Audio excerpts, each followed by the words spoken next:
Track storms to alert you first. This is KIMT Storm Team 3. Weather coverage you can count on. It's true, we track storms, but not tracking any here for this Super Tuesday. In fact, tracking quite the opposite. Some beautiful sunshine, and yes, a few clouds starting to make their way into our area.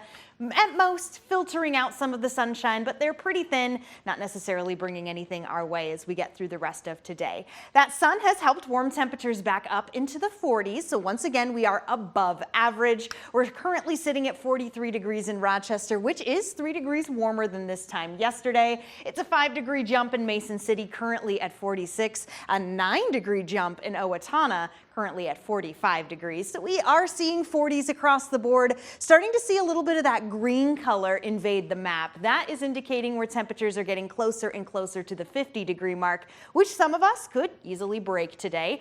Ultimately, it will take some time as we get to what's usually the warmest point of the day, around that 3 p.m., 4 p.m. hour.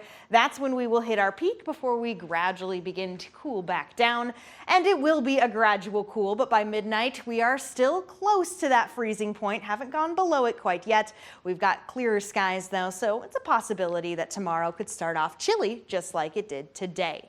Now moving over to satellite and radar, talking about those thin clouds, all of them are part of a system that's spinning not too far away from us. In fact, it's further to the west. We'll talk about it in a moment though, because the big question, is it going to be bringing us some of the precipitation, some of that snowfall, even a little bit of rain that we are seeing further to the west? So Sky Tracker 3 has a good look at what we can expect, and the general answer is not exactly no. We may be seeing a few more clouds than what it's picking up on this here. This is around 10 p.m., but most of us will be staying quite dry today, enjoying some of that filtered sunshine. But as we get later on into the week, that's when things start to change. This is Wednesday, so tomorrow around 2 p.m. looking to be a little more cloudy as this system fully develops and finally starts to move our way.